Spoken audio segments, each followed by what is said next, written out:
Hey everybody, this is Jerry, and bad hair day again, but you know, that's part of the brand of this channel. I was fiddling with mine before the camera went on, it's all good. Exactly. So this is Jessica, and she's a Swedish massage therapist slash massage therapist slash just healer in general. A little bit of everything, different modalities for sure. And I met her when, remember I was going through a lot of bullshit at work, and I needed some changes, so I tried different massages, and then she was the masseuse that one time I got a Swedish massage. So we were talking while she was giving me a massage, and I said, hey, she's interesting. Let's talk about life. One of the few clients that actually, gets to have a conversation during a massage. Do most of them just kind of like lay there and they just like doze off? Yeah, most of the time. And there's a few people that even keep their eyes open when they're face up, and it's interesting to see. It just depends on people's comfortability, really. Especially if it's a new experience, it's a little harder for people to just relax and close their eyes and let someone they don't know help take care of their body.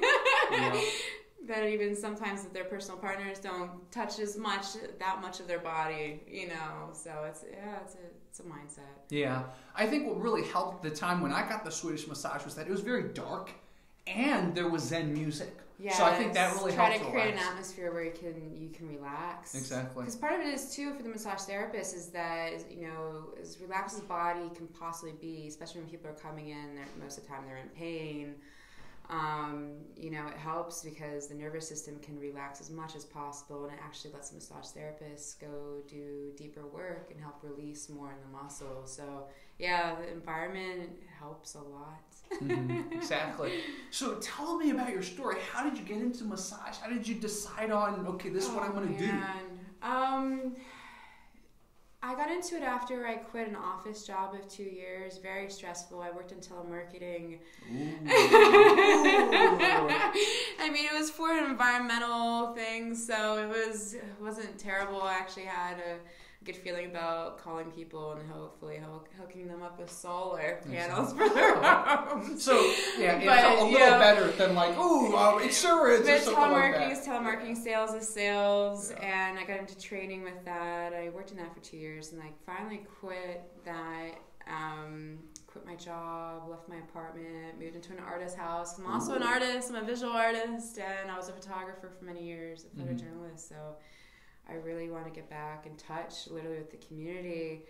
And I remember I just happened to share a bench with this guy, and I started a conversation. He happened to be a massage therapist, and he was a guy that gets paid to come on location and work with people for several hours over a course of a few days. So it was interesting talking to him about people's daily lives and what's really necessary for alternative healing that really, to me, isn't really alternative. It was the original healing before Western medicine came in and tried to label things and earn money. So the process of actually just, being able to use only your hands to help another person's body come back to some sort of balance so it can function better in their daily lives is, was an amazing thought that dawned on me talking to this man. And he suggested to me, he's like, you understand the connection of what holistic means. Maybe you should look into this. So he saw something in you. Yeah, we were talking, it's an art just like anything else. It's almost, when you're in the zone massaging a person's body and you're following along the muscles and going along what they call body trails, it's kind of a dance. It's a choreographed dance, partially in my head because of looking at timing of how much time I spend on each limb so I can get around to the whole body during a prescribed session. And you want to keep it as even as possible. So really it is mirroring movements and choreography with yourself as a practitioner in relation to most of the time an unknown body. It's so interesting you describe it as a dance. I love that description because a dance is a two-way thing. It is. And it is. That's right. And even though the person is passive on the table, my movements and the pace of my movements is going to what their body allows, what their muscles allow. If I have to go slower because there's more density and from being tense, I generally have to, those movements, that dance goes into slow-mo. And then sometimes different movements are more invigorating. There's different things you can do to manipulate the nervous system in order to release a muscle too. And there's different, in every modality comes from different cultures around the world. And a lot of it is influenced by their environments of music and rhythms and shamanistic kind of viewpoints of how you dance with or communicate or volley with the body, communication-wise, either for movement or voice. Mm-hmm. Wow. So how long did it take you then, once you decided you wanted to do massage, you wanted to do this type of healing?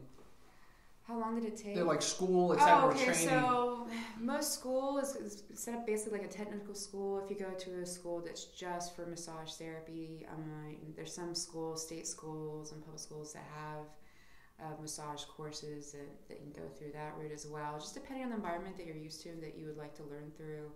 I went to which is now called Life Energy Institute in Culver City.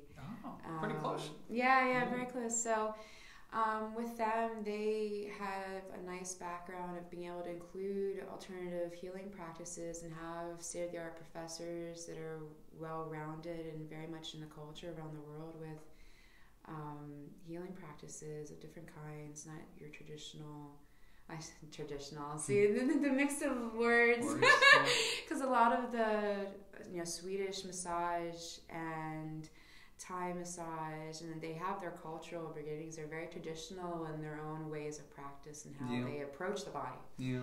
And they all look for different things. They'll have their niches of areas of focus of what they like to be able to work with in the body. Because the human body is pretty amazing of how many different ways it functions and different levels. And we're still discovering new things about the human body. Like now they feel like we have a new organ that's in between the skin and the stuff below. It's like you can call it like the padding part, all the fluids and everything in between our skin and our muscles and our organs. The different layers of the superficial. They're calling that a new organ now. It's really interesting. So like the scientists are continually changing our understanding of the human body. I think it's also too that we get to see ourselves in reflections in how we make things and technology around us that all operates very similarly on the fact that how it gets its energy resources the same way a human body would, and how it expends it and how it categorizes our actions in relation to what we're doing day to day. So it's interesting. The more technology changes, it's mirroring how we reflect and see ourselves and how we operate in the world. They go hand in hand. How are you using the technology? I hear a lot of people talk about how they're afraid technology is going to take over, and I'm like, do you forget humans make it though? Like, it can't survive without us, not the other way around. At least now. At least now. One day, when they have solar. Yeah, and then there's of course better ways of living only because of technology that of course humans have made. So it goes back and forth very beautifully. Exactly. So tell me about the book you brought. Okay, so I did bring something I brought the complete guide to sound healing. I went to sound healing school. Let's show this to the camera. I went to sound healing school up in San Francisco, and it's run by David Gibson. And they basically study healing through vibrations, which is music and any type of vibration, really studying the differences of the frequencies and vibrations off of electronics versus natural sounds that are healthier for our bodies. And it's very important to be aware of all the vibrations around us, health-wise. It's very different when you go camping, you get out of the city. Sometimes a lot of people say they feel everything kind of just drop away. Even within the car going out of Los Angeles out into the desert, it's like you feel all that energy, which is Wi-Fi signals bouncing off between buildings and all the sound amplification and distortions. And, it's the environment that we live in, and it's important to balance it out as much as possible. This is the world we live in, but there are ways to at least be conscious of balancing out as much as we can, whether it's having your places of going hiking and getting up above the city, going to parks, being around nature, and live music and things that, can help our bodies remember what it's like to vibrate naturally. Because they talk about entrainment, when you're around a certain vibration long enough, your vibration starts to replicate that vibration Oh, that's wow. stronger than you, or that you're entrained by just because it's around you consistently. So when you think about that and you have your daily activities and patterns of being the same surroundings every day, most of the time are not natural settings. Wow. No, that's It a starts good to point. affect you, you know, Yeah. just besides the fact that we're sitting and not moving as much, which affects our blood flow and our Yeah. breathing and ultimately how we digest our food and our attitudes, and how we even perceive ourselves and the rest of the world can affect how we are when we leave these boxes. Yeah. It's mind and body connection. Mind and body connection. You make such a great point, which is, you know, I look online all the time. There's like, you can even go on YouTube, binaural beats, or beats to help you sleep, ASMR, right? There's a reason it's why. very trendy right now, and there's not a whole lot of knowledge around what it even means or what it comes from or the science behind it. It's just, oh, this hurts, and listening to this music and this frequency is healthier, and you can do certain things, which is very true. Yeah. You know. What I was going to say real quick was that there's a reason why we got ears, and you know, our skin, our bones, they sense vibrations. Oh yeah. And it, you know, our Speaking of earthquakes, I mean, dogs will go off ahead of time when they feel vibrations of the earth. Most animals, birds humans too. We just don't categorize them. We just don't categorize it. And so our minds definitely can. It's influenced, process, and it's influenced by sounds. Mm-hmm. So, you know, a lot of people might say, oh yeah, this stuff, it's just pseudoscience. But no, sounds affect us. Just like I talk about music a lot on this channel. Like, music affects us. It has far-reaching consequences in the brain because we have neurons in our brain that detect different wavelengths of sound and stuff like that. And it responds to pulses, pulses of all kinds. Yeah. Whether it's a pulse of how our bodies react to metal around us, that could be jewelry, or whether it's the pulses and frequency vibrations off of chemical dyes in our clothing that are on our skin versus natural. I mean, everything in a way, scientifically, when you get down to the cellular level, has a pulse, has a rhythm, has a movement of some kind. Yeah. I mean, that's how they're able to go in and blast out gallstones. They find the frequency of the gallstone, and when they emit it at a higher level, it breaks apart the gallstone. It doesn't affect anything else around it because they're just zeroing in with the frequency of that one thing. It's like only going to affect that. Shattering the glass, yeah. And principally speaking, the opposite can happen. And with the healing process of instead of blasting something apart, you can train something to come back together and vibrate at a more stable frequency, which is a natural frequency. Wow. So you can actually, that's why it's so healing on so many levels to have natural, beautiful vibrations of music, which can actually really help heal you. Yeah, absolutely. Because it helps on so many levels. It's a drug in a way. It's a natural drug. Yeah. I used to have this little like chime. You would hit it, it'd go bing, and it just, it felt so good. Yeah, well, what that's doing too is that it's also in a way clearing vibrational air. So when you have a high noise in an area, it can literally cancel out other frequencies lingering that are kind of defragmented, or white noise. It kind of clears it out, so you can create a new space. Wow. And I know even in yoga, the thing, it is a very powerful sound. It's very powerful. Mm-hmm. You feel the vibrations in your body. Yeah, they say that's very healing, sound healing for yourself. The best one to do, that's the most harmonic for your own body to heal itself, is to use your own voice. Is to, or if you can't speak, or to hum. A lot of people hum when they're nervous or they're happy, or I'm a hummer. I'm a hummer too. China, man, I was so stressed out all those years. I was in school in China. That's why I sang to myself. It makes sense. It makes total sense. And the habit just never died. You know what? That habit came about for me when I had actually lost my hearing as a child for a short time. It had come back, but from an injury, I had lost my hearing for like over a year. So in order for me to stay calm, or because everything changed, my God, people couldn't communicate with you the way they used to. It was hard. You lose part of your equilibrium, even your balance, because of not being able to hear. You realize how much human beings really do use our hearing on a day-to-day basis just to get around. That's how we can get around without looking so much. Our hearing is part of that. Makes sense. Which is why after that I realized coming back and getting my hearing back, there's so much to sound that we don't even notice because we get so used to things. We get so used to doing daily activities that require a pattern either of restrictive movement of sitting the same way every day or walking every day, which is a little bit better. Sure. Even depending on how you get to work, you know, if you have to sit in the car in LA through hours of traffic to get to work to sit again. And of course, you know, it's stressful, but there are ways of simple things. And to me, yoga and dance and music and all these expressive arts are a way to remind humans simply how to breathe. Yeah. Because we can do those things very well when we're focused and serene, and that comes a lot from just having, even knowing what your full body breath is. So a lot of people, they'll sit and they'll, depending even on the lighting at their desk, they'll start to lean in more. That's true.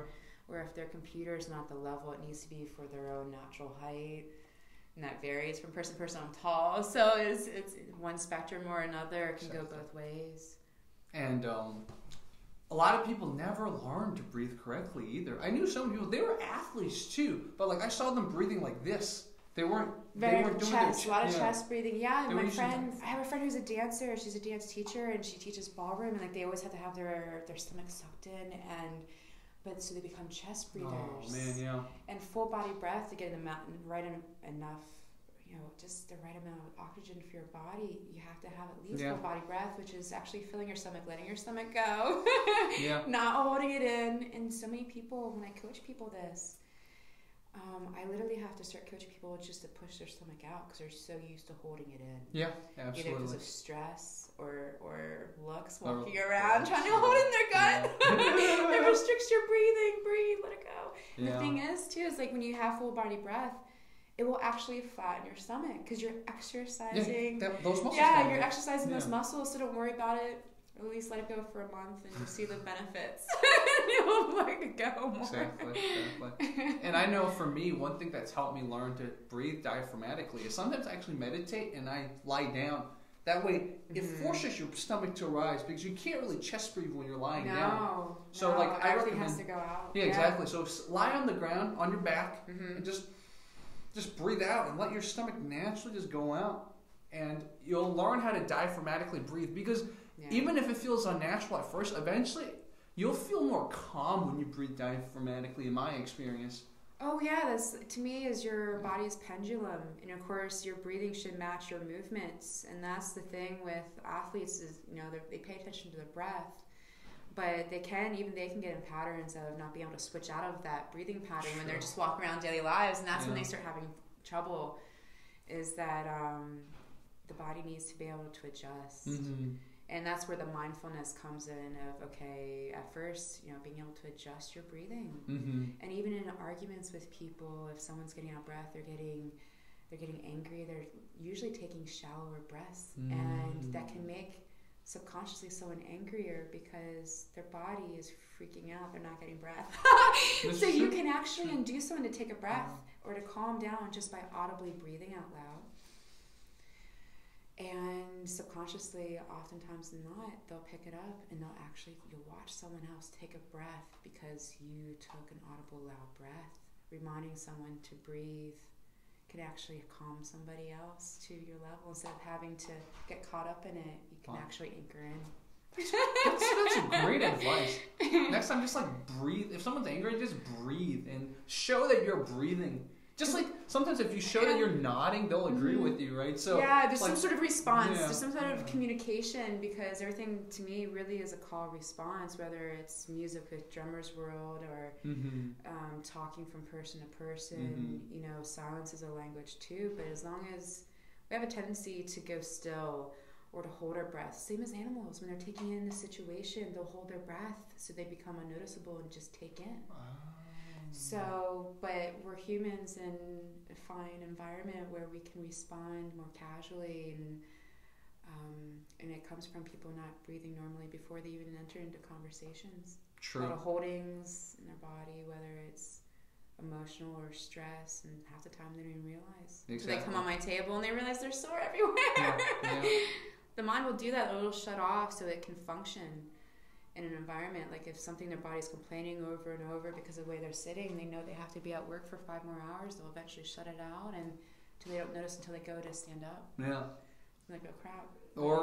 How was I sitting? 2 months later, when something goes wrong in the body, and then you're like, I didn't notice it. Well, they pull something and it got that far without noticing that they were that unevenly tight in their own bodies. Yeah, exactly. Until they get injured. So what is, being a person who studied massage and healing and all that, what is your morning routine like to help you get through the day or get through the day? It's ever changing because my schedule's ever changing. Plus I just moved a few months ago, so there's that whole thing of getting back to basics of yourself. And so for me, when I wake up, I always suggest to people when they wake up, don't jump out of bed. Take time to breathe and acclimate, take some deep breaths, stretch. That can really help release a lot from the previous day, so you don't carry more with you into the rest of your day for the rest of that period of time. And that's a way to actually fully let go of it. After you've been rested, after you've gotten some sleep, you're going to be at your most relaxed. That's the time to stretch. That's so interesting. That's the time you're going to be most mindful of yourself before you hop into distractions, before you pick up your phone.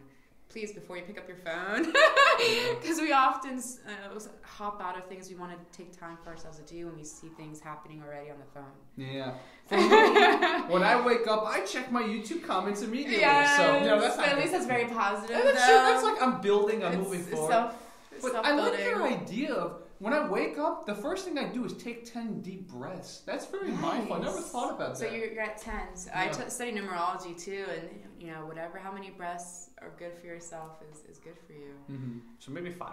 I like 5. However many you need to feel relaxed. Chinese culture is really superstitious, and they don't like those 4 because 4 sounds like death. So Chinese, I've heard that before, and here before I figured out it was like my flow number, and in music is a universal pattern for beats. Exactly, 4.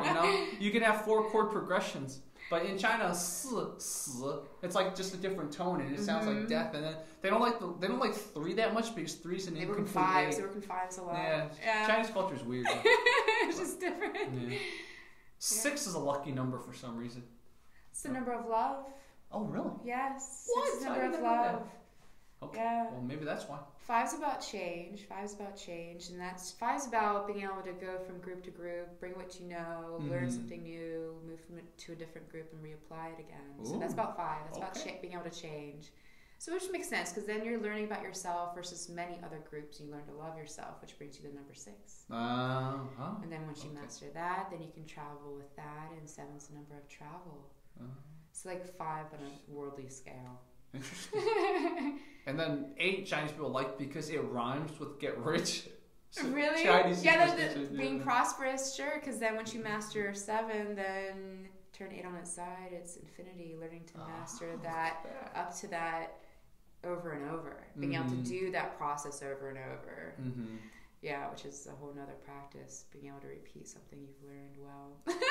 Which is being able to do it again and again. Harder or easier said than done. Yeah, for sure. Wow. So, all of these things. Do you own one of these? I do. I do have a sound bowl. You have a sound bowl. What about these?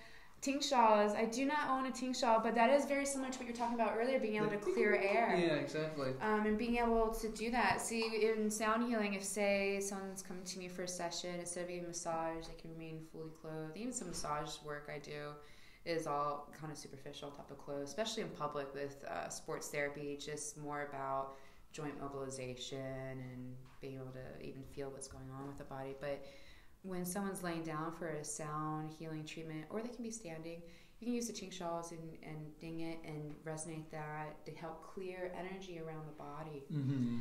Not just the air, but the body itself. It can affect your energy that way. Wow. Kind of bring it back to a neutral zone and build upon there. So a lot of people will open with tingshaws and close with them. Oh. Kind of to open and seal the session as far as being able to have a sense of feeling of closure in a session without words, using sound. when I used to meditate in a group, that's what she did. The person who led the meditation, she would open with a ding, and then at the end, she would close with the ding. So and patterns, again, pattern recognition it's nice for even us as humans to have a beginning and an ending. Yeah, true. We search for it all the time, whether it's sound or visual. Even in a painting, it's kind of similar how they do it, how they space it out, so balance it out. That's a great lesson, just in general, beginning and end. That's I talk about music a lot on one of my channels, and music too needs a beginning. You can't have a music and just leave it hanging. You know, the song needs to resolve the tension, and so there's so many parallels. Yeah. Well, so with nature, I mean, even with waterways, you know, before people started damming them up and stopping them, there's an inflow and an outflow. There's a beginning and an end. Everything has a flow and a cycle. Yeah. So to be natural with that, it feels better to have that flow. Wow. Unrestricted. Wow. But it's only unrestricted if there has a pathway of some kind. And you can only recognize a pathway if there's a beginning and an end. Yeah. And then you can only go from the beginning and the end if you're mindful.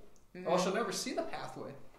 Yeah. And the easier flowing from beginning to end is when you realize that there doesn't really even have to be a beginning and an end. You can just keep going too. Sure. There's that balance. Yeah. Wow. Lots of great things to think about. Like getting very philosophical. Yeah. So one of the things I wanted to ask you is, let's say someone's watching this and maybe their lives not completely balanced or they're not completely happy. What are three things they can do? I mean, most people.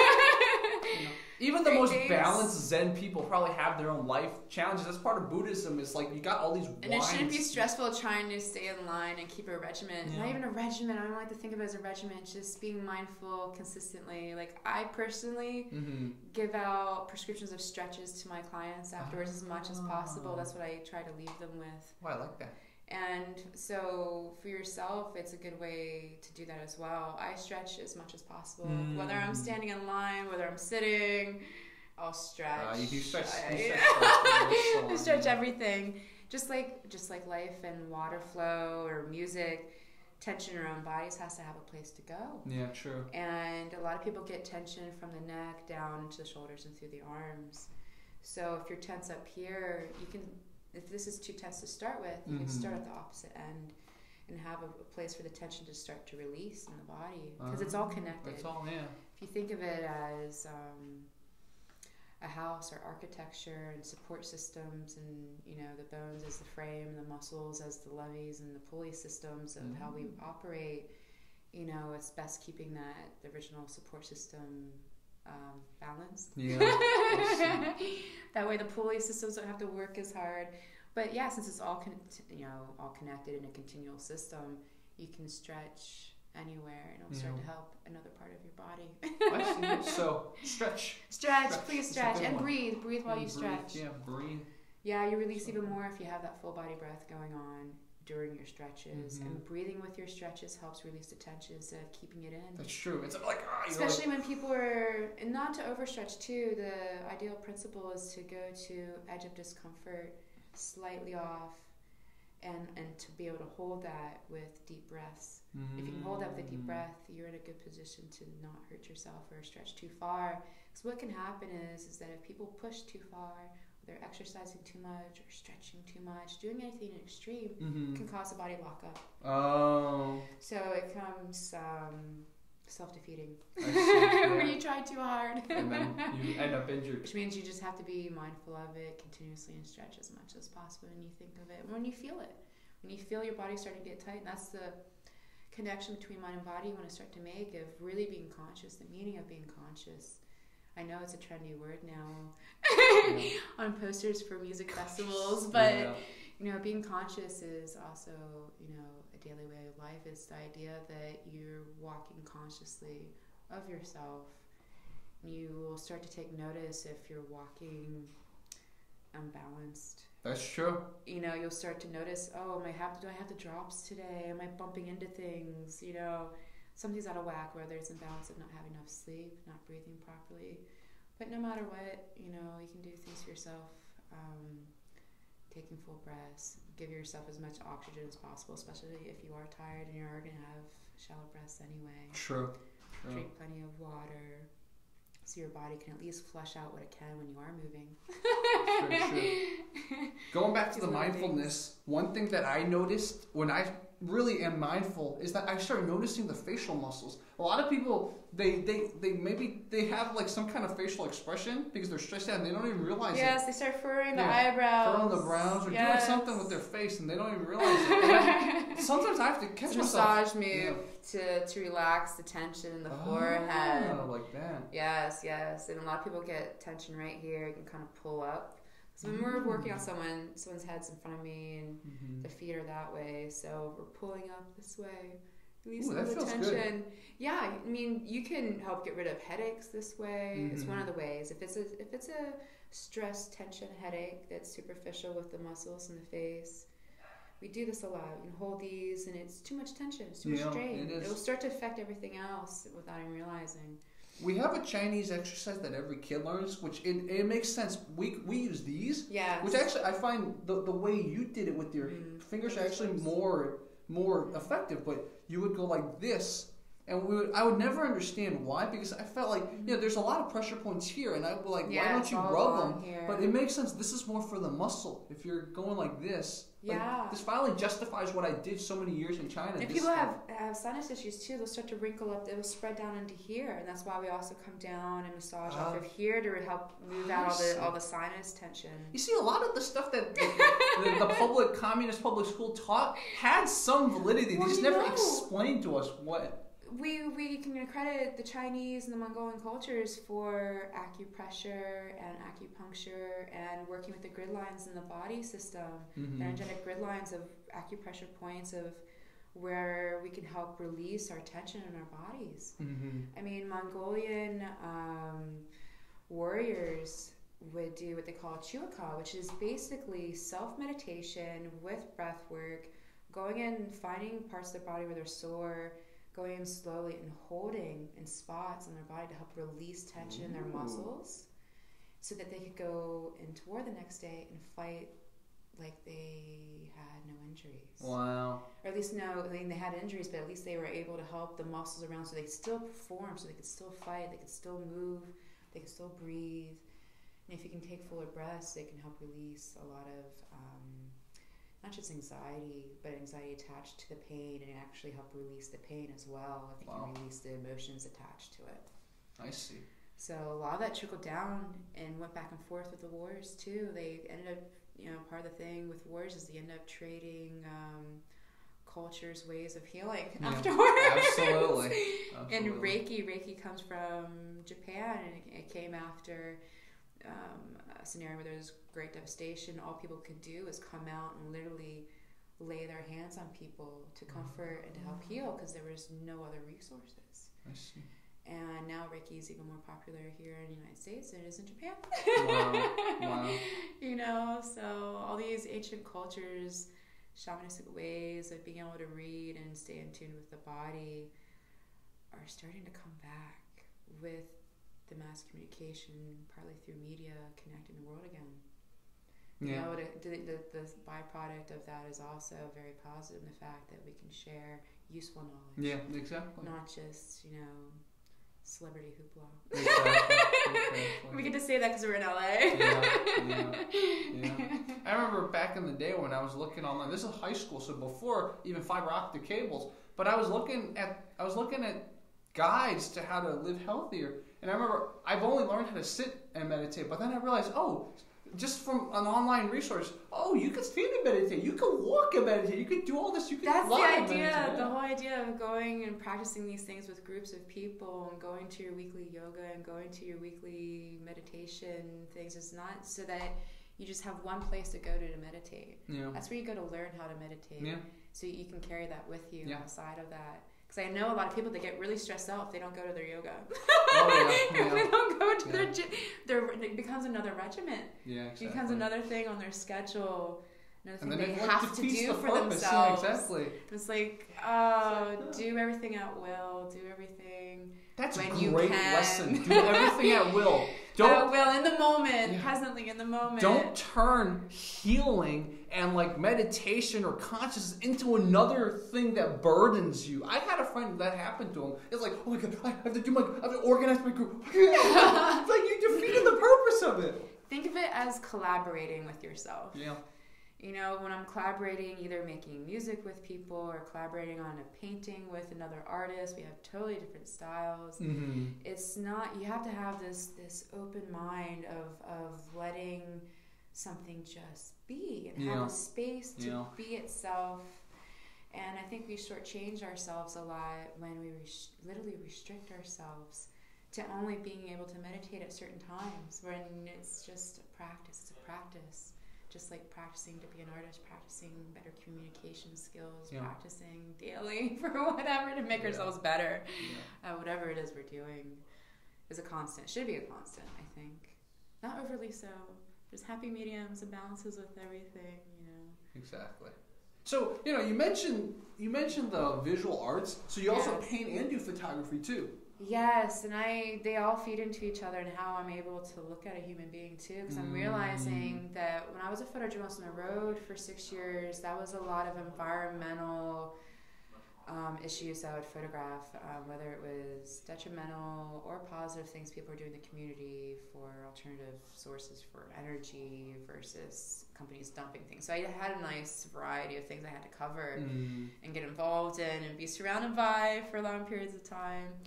So coming out of that, I kind of forgot where I was going with that. Oh yeah, with the photography. So being able to do nature photography and be in a place where I had to be so still and so inobtrusive to something else, whether it was an environment outside or wild animals or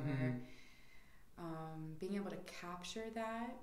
And then switching when I came to LA, I picked up photography, doing concert photography, doing live movement with people. To me, that was the closest I could get to live photography in the wild, was actually photographing musicians on stage because they're moving and they have a rhythm to them. They have every animal had a rhythm of movement and timing of how far they would run, how they would move.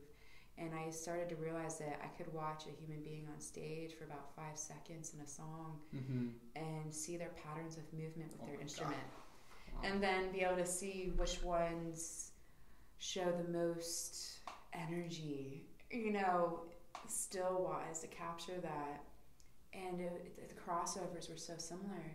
Wow. And then getting into body healing and understanding how deeper levels of how the body operates and moves, and what can restrict that movement. Because at the same time, I was really close with some of these musicians, and that's also part of the reason why I got into body work, was that they would be so sore. They are athletes. Musicians are athletes. Repetitive movements. And I love to say to people who have office jobs, I'm like, you're an athlete at what you do. You have repetitive movements. They're very restrictive, repetitive movements. You have to be an athlete to persevere through that and still maintain integrity with your work. It's similar principles. So yeah, they all connect. I know, and the more I get into this, the more I'm able to connect to, the more I'm able to look back different parts of my life, like losing my hearing, being more observant of movements and watching people's movements, almost in slow-mo, because the words would go out, you know, so I'd watch people's movements. I started to see differences and similarities. Wow. And yeah, because in movements, when people get angry, if they would get like tighter, if they get more movement, and different people expel their energy in different ways. Some people move more, some people move less. Some people go still, some people stop breathing. I see. When they get angry, like some people more outer, some people more inner. It makes sense. Yeah, yeah. Everybody's different in how they receive energy from their environments, and that depends on the environments they're used to. You know, I was going to say real quick that because you lost your hearing, the brain rewired a lot of those neurons, at least temporarily, to other senses. So when you describe slow motion, you literally had more acuity with the eyes than normal people because your hearing was lost for a year. And then a few years after my hearing came back, I started to lose my eyesight. Oh, wow. When I had to get glasses, and then legally I'm blind without glasses or contacts, and I just went a year without glasses. Wow. You just decided just to go. It changed my artwork. Oh, wow. It changed how I communicate with people. I even wrote notes after I switched back, because having that long a period of time in between not being able to see as clearly. Of course, I wasn't driving, so don't worry. I happened to drive. That was a plus. After I had a car accident a couple years ago, so I haven't been driving since. It's been nice actually having a break. Two people in LA who don't drive. Yeah. Metro. Yeah. Yeah, I took the Metro. I took the subway here. It was beautiful. Thank you. Thank you, LA Metro. Yeah, thank you. Crazy LA Metro. Lots of weird people on there. Yes. You get to see every product of our society on subways. Oh, yeah. Every city. Like with the exception of like super rich people, they're never going to ride the subway. But. You know, it's few and far between, but you do notice them when they do get on the train. Yeah, they look very out of place. They stand out a little bit in the nice shoes and the very well put together, like you, or on the top floor of a building somewhere. At least I'm glad they're using Metro. Yeah. You know, it helps. So tell me about, because I'm going to interview another guy who talks about vision healing. So you just decided for a year not to wear glasses or contacts? Yeah, because I had done that before, not on purpose, just because of many issues and having to replace glasses that broke over and over. And I was like, all right, I'm out of it for a little bit. And I went back and my eyesight improved. Oh, wow. And I think that's partly because of the way I do artwork and how much I do walk and have to use my sight constantly, not with something just in front of me. Because I'm technically nearsighted, so being able to practice focusing on things farther away and then close up, having that lifestyle of not driving, and actually being an observant person and actually looking at my surroundings when I walk, not looking at my phone. You know, I'm one of those people in groups of friends that happens to notice odd signs and cool plants, and but maybe that's because of being nearsighted and having to wait till things are very much in the moment proximity to observe it. Wow. Maybe that helps me stay in the moment a little bit more because of my sight. You're inspiring me to try this too. I tried once for a few weeks. Whenever I wouldn't need my glasses, I wouldn't wear them. But then eventually I just got it, because the thing is, these glasses actually have a case. So I've actually carried around a case and just put in my case. But before I didn't have that. So I would and depending on what you're doing, going back and forth can give you headaches. Exactly. So but now, since I have a case, my glasses are always protected. So I'm going to try this again. Right? I know. You do notice different things. I did notice during those few weeks. Oh man, it changed. It changed a lot. I mean, I should go back and look at my notes. I should have looked at them before I came in. But I remember documenting like timing differences of how I was even walking with groups of people. Why I was noticing so many things. I started to realize that other people just don't anymore.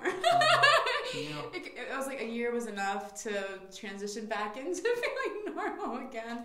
With groups of people being able to see everything. Oh boy, I cried so much. Like each time I'd be able to see the mountains and the observatory, which you can see up in the hill clearly. It wasn't a blurry lit blob at night anymore. Wow. But yeah, it changed my artwork a lot, especially being able to help me stop forcing things so much when I'm doing artwork and I'm trying to picture something, or help me go with the flow of my movements, because I was already unfocused, more of a broad view picture of how everything fits together. All my strokes would fit together. It made it so that it was easier for me to do what I like to call flow art. Flow art. I love that word. Which is creating something that's beautiful and structured, but completely unplanned from the beginning part. Like sometimes, I start to see shapes in something and I'll run with it halfway through. I'm like, oh my God, there it is. And then I'll start to bring that out and shape it, with paint. So, but it became the process of letting go and not trying so hard and trying to make everything so perfect helped me do quicker art, flow faster, learn faster with techniques, being able to go from medium to medium, because a lot of things just didn't matter as much anymore, because they literally weren't in my field of vision. Exactly. Out of sight, out of mind, literally. Dude, this is, I think, especially if your field of vision gets a little blurry, at least temporarily, it probably will help you interact with people in a way, because you're noticing more general things about them instead of specifics. It might actually help you communicate. General movements, in your peripheral vision. You start to notice differences of people being calm versus people deciding that they're getting antsy, they're wanting to move. Like I pay attention, like, oh, do you need a bathroom? Or are you thirsty? I notice those things about other people because of their mannerisms that sometimes they're unconscious too. Yeah. Probably because they're on the phone with half of it. They can't fully read themselves because they still have a phone in their hand. Yeah. They're like, am I thirsty? Should I go to the bathroom? Should I wait? Oh, I'm distracted again. Yeah, exactly. Or the people crossing the street on a green light when they're on their phone. I'm like, cars sometimes turn. You gotta be careful. You can't be like... Oh, I heard a guy on the street corner selling incense, bitching out people because he was trying to sell to people, but he also realized in the corner that these people were walking into traffic. Like they were avoiding him, getting more into their phone as they're walking by and going into traffic. Yep. I'm like, he was like, your phone, really? Pay attention. It's just, it is.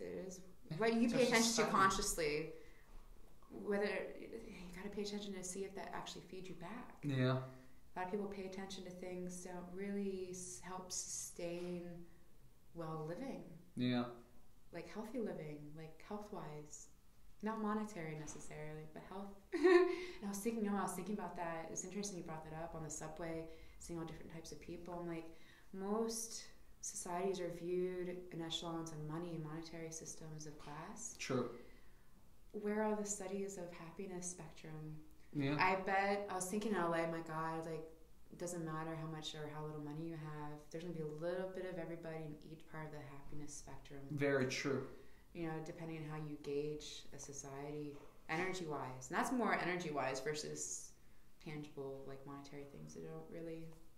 People have forgotten that our monetary system is supposed to represent something. It's supposed to represent necessities of life, like food and shelter and ways of living that make you happy, so you can sustain a successful way of life that's meaningful. Because you can have someone who's earning $1 billion, but they're so miserable, believe it or not, because they don't have a happy home, because their energy is off, because they have health issues from being in the office for 50 plus years building a business. Yeah, very true. And I've seen that in my own family. A lot of people above me have all done different things in business, and I've gotten to see the sacrifices health-wise that's come from that. And I think that's part of the reason why I've gotten into holistic healing too, is that some of my own family started getting into that when I was a child to combat health issues. I mean, my mom was near 3 Mile nuclear power plant in Pennsylvania when it melted down in the early 70s. A lot of people ended up getting cancer after that and different things. And my mom went the holistic route of seeing a specialist without chemo, and she's okay. Oh wow, that's amazing. And that was back when she was a teenager. So my family has had a little history with wanting to seek out better ways of getting in tune with our bodies. Exactly. So like there is that. It didn't come from nowhere. I remember being at a funeral as a kid, my first funeral. I think I was like 4th grade. I remember going around to the dinner afterwards and rubbing people's shoulders. That's to relieve awesome. anxiety, and they thought it was hilarious. Yeah. This kid going around rubbing, like, why is everyone so tense? Yeah. I used to, at work, I used to give people massages. And they're like, Jerry, why don't you become a massage artist? I'm like, maybe I should. You know what? The more people that get introduced to it, and the more I encourage my friends of teaching them what I'm doing or why, the reasons why and what's going on, like the intention behind the touch and what I'm doing, it's very purposeful. Everything I'm doing is to find the muscles, find the attachment sites, find where it's tight, help loosen it, help stretch it from beginning to end. Yeah. And to kind of do some things along the way if there's holding and tightness in certain areas because of that person's patterns of daily living. Yeah. Yeah, it's all connected. It's all connected. So, make sure you get your coworkers' permission, but give them massages. It'll make everyone more fun and everyone more harmonious. Yeah, exactly. More harmonious. There we go. It's all about harmony. Balancing the harmonic vibes with whatever you're doing. So, one last thing I wanted to bring up. Yeah. I'm sure there's also how would someone, let's say they wanted to pick a massage artist or some healer, how would they distinguish the good ones from, let's say, the not so good ones, or the ones that still need to like have a lot to learn? How do you? Boy. It's hard. I know it can be hard because I have people coming to me and they said different things. You know, I've had many massages, and this is the first one that really felt like I felt good afterwards. It didn't hurt necessarily. Because the idea is that as a holistic healer approaching massage, I do not believe the body should come out in more pain than when you came in. And the process of me working on you should not create more pain than what's existing. I mean, sometimes there's going to be some discomfort when I'm working a sore muscle, but there's a balance between creating more tension. There's a balance between creating more alarm systems in your body to go off that will create more surface tension. You know, the longer patterns go on that people hold that are dysfunctional, the layers from inside out get tougher and tougher for us to really get in, because in a way it's a way of survival. The body is building up a mechanism to protect itself. Yeah. That's really what it's doing. So don't be mad at your body ever. It's doing, to me, holistically, I don't believe that I'm necessarily healing another person's body. I'm helping someone's body remind itself how to function, what it feels like to have a vibration that's more natural, so it can heal itself. Because the body is incredible at compensating. That's true. Compensating for our environment. I mean, look how we've managed to live far away from water resources and energy resources. In a city, man. We do it on a daily basis with our bodies. How we live, how we outsource accommodations for ourselves. But it's incredible, but at the same time, some of those compensations are not necessarily healthy for our bodies. Exactly. You know, and that's where being more mindful of yourself on a daily basis as you go throughout life, in the moment. Like if you're sitting and you start to take a full body breath, which helps you realize where you're holding. So the first step of not knowing what to do is knowing that you can place your hand on your stomach, your thumb at your belly button, and the idea is to feel where your hand is. Not let your breath stop up here. Like chest breathing, you have to let in up here first, because that's where the airway is coming in first. But as soon as you open up that airway, the focus of where the air is going to is to the base of your stomach. And that gives you the full body breath. That's allowing your diaphragm to come fully down. It's helping you digest your food. It's exercising your muscles. And then practicing of letting the muscles go. Oh, yeah. Breathing is a two-way thing. It helps you release your muscles. It helps strengthen the muscles to get more air. And the thing is, too, is that there's a lot of muscles involved in breathing that a lot of people don't realize. And anything restricting the center of your body, whether it's clothes or the way you're sitting, the way you're moving, or emotions of where you hold your stress, which might be your stomach. We tend to go tense in areas where we get excited or stressed out. So part of releasing that in any part of your body can begin with the full body breath and giving your body the right amount of oxygen it needs to function properly. Exactly. And then you'll start to notice other things. You'll start to notice if you're thirsty, if you have to go to the bathroom, if you have to get up and move. And a lot of people will naturally start to stretch, even if they're not purposely trying to.